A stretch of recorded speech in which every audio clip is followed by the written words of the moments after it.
नमस्कार मित्रों, मैं पंडित कैलाश चंद्र जोशी आपका स्वागत करता हूं अपने YouTube चैनल संस्कृति सेज में। मित्रों, आज मैं जो वीडियो आपके लिए लेकर के आया हूं, यह वीडियो उन पुरुषों के लिए समर्पित है, उन युवाओं के लिए, उन लड़कों के लिए है जिनका विवाह अभी तक नहीं हुआ है या उनके विवाह में विलम्ब हो रहा है और समय से उनका विवाह नहीं हो पा रहा है, उनकी विवाह की आयु सीमा बहुत अधिक हो रही है। तो मित्रों, आज उन पुरुषों के लिए, लड़कों के लिए यह वीडियो है। उनका विवाह आसानी से, सरलता से कैसे होगा और मनचाही पत्नी उनको कैसे मिलेगी, वह सब मैं इस वीडियो में बताऊंगा। आपने इस वीडियो को आरंभ से अंत तक देखना है। तो मित्रों, आइए मैं इस विषय पर आपसे चर्चा आरंभ करता हूं। सर्वप्रथम आप प्रातः काल में नहा धो करके अपने मंदिर में, घर में आपका जो भी मंदिर है पूजा पाठ करने का, वहाँ पर बैठिए और सामने एक देवी जी की मूर्ति हो, फोटो हो, कैलेंडर हो जिसमें देवी दुर्गा जी की फोटो बनी हुई हो, उसको आप अपने सामने रखिए और आपका जो चेहरा है वह इस तरह से होना चाहिए, या तो पूरब की तरफ होना चाहिए या उत्तर दिशा की तरफ आपका चेहरा होना चाहिए। यह काम कर करके आप एक शुद्ध आसन बिछाएं, आसन शुद्ध हो, पवित्र हो, और उसके बाद देवी जी की दाईं तरफ एक घी का दीपक जलाएं। दीपक जला करके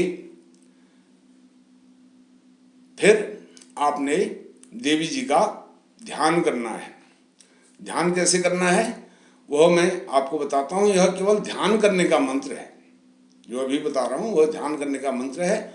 ध्यान मुद्रा में यह होती है, तर्जनी और अंगूठे को मिला करके ध्यान मुद्रा में आप बैठें एकाग्र चित्त होकर के, और देवी जी को अपने मन में, मस्तिष्क में, अपने हृदय में विराजमान कर करके कि जो मैं जप करने जा रहा हूँ यह जप मुझे सिद्धि प्रदान करने वाला हो, ऐसी भावना से इस मंत्र से देवी जी का आपने ध्यान करना है।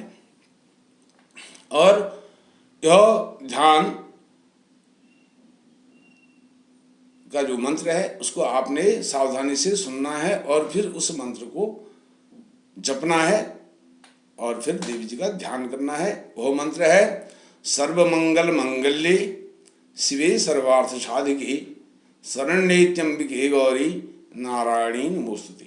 अर्थात सभी प्राणियों का मंगल करने वाली देवी जी, मैं आपका ध्यान करता हूँ, आपकी पूजा करता हूँ, आपका जप करता हूँ, और जिस निमित्त, जिस उद्देश्य से मैं यह जप कर रहा हूँ वह जप मुझे सिद्धि देने वाला हो, ऐसा देवी जी को हृदय में विराजमान करके आपने यह ध्यान करना है।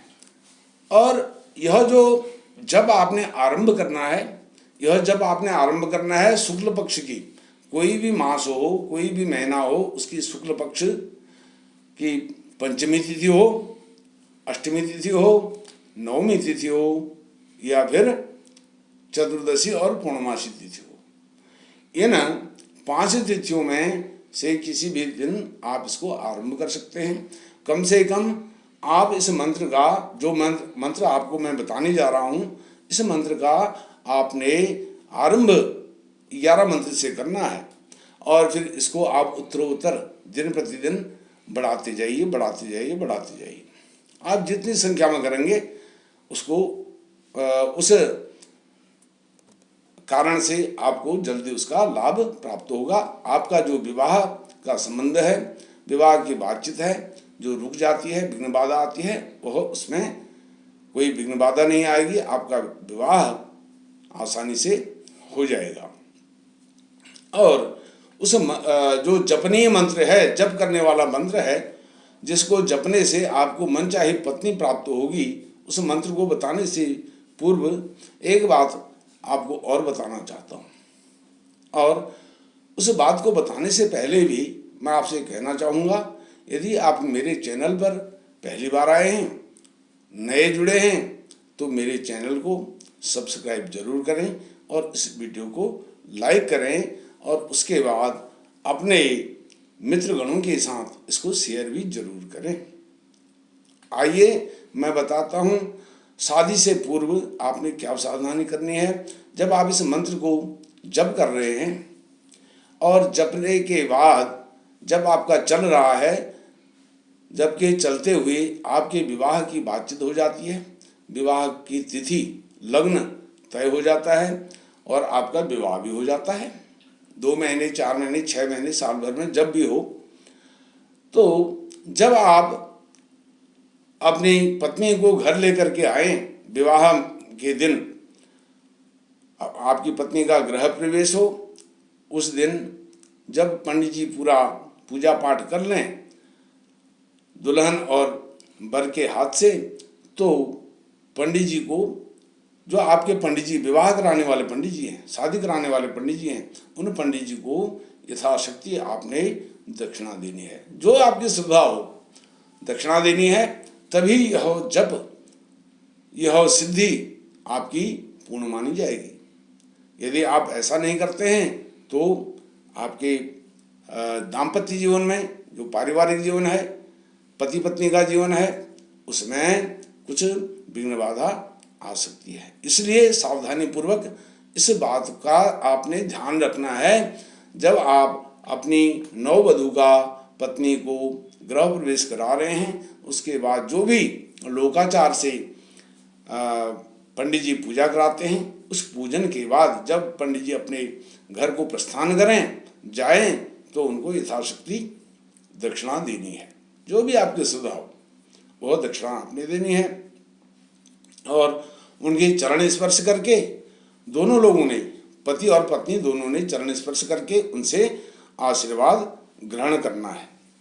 अब मैं आपको बताता हूँ, यह इस प्रकार से आचरण करने से, जो विधि मैंने आपको बताई है उस विधि से आचरण करने से आपका विवाह यथाशीघ्र 2 महीने, 4 महीने, 6 महीने के अंदर हो जाएगा। ऐसा यह एक मैंने शोध किया है, इस पर अनुसंधान किया है, रिसर्च करी है, उसके आधार पर मैं आपको बता रहा हूँ। अब वह मंत्र की बारी आ गई है, जो मंत्र आपने जप करना है। वह मंत्र है, आपने सावधानी पूर्वक उस मंत्र को सुनना है। और यदि आपके समझ में नहीं आता है एक बार में, तो इस वीडियो को आप बार बार देखिए और इस मंत्र को बार बार सुनिए, क्योंकि यह वेद मंत्र, वेद रूपी मंत्र है। इस मंत्र को आप जितना सुनेंगे, यह श्रुति है, सुनने के बाद ही यह याद होता है। तो यह मंत्र आप प्रारंभ में तो पढ़ करके जप कर सकते हैं, और जब आपको याद हो जाए तो इसको 11 की जगह पर 101, 108 अधिक से अधिक इसका जप कर सकते हैं प्रातः काल में। तो वह मंत्र है, पत्नीम मनोरमां देहि मनोवृतानुसारिणीम तारिणीम दुर्ग संसार सागरस्य कुलोद्भवाम। इस प्रकार से यह मंत्र है। और यह मंत्र आपने श्रद्धा से और भक्तिपूर्वक देवी जी को हृदय में विराजमान करके इसका जप करना है। और यह सभी अविवाहित पुरुषों के लिए है, जिनके विवाह में विघ्न बाधा आ रही है, बात बनते बनते बिगड़ जाती है, और या कोई और अन्य कारण होता है। पहले रिश्ते के लिए हाँ होती है, फिर ना हो जाती है। ऐसी स्थिति में यह मंत्र अचूक है। यह देवी जी का सिद्धि देने वाला मंत्र है। इस प्रकार से आपने यह करना है। मित्रों, मैं इस प्रकार की अनेक वीडियोज आपके लाभ के लिए लेकर के आता रहता हूँ। यदि आपको मेरी यह वीडियो बहुत अधिक पसंद आई है, तो आप इस वीडियो को अपने मित्रगणों के साथ शेयर करें और मुझे कमेंट में लिख करके ज़रूर भेजें कि इससे आपको कितना लाभ हुआ है, क्योंकि इसके बाद मैं इस प्रकार की जो लाभदायक वीडियोज हैं आपके लिए बनाऊंगा और आप कमेंट करेंगे तब मैं समझूंगा और आपको लाभ हुआ है कमेंट के बाद मेरे समझ में आएगा और मैं फिर आपके लिए ऐसी लाभदायक वीडियोज अन्य बनाते रहूँगा। आपने मुझे श्रवण किया, आपका बहुत बहुत धन्यवाद। नमस्कार।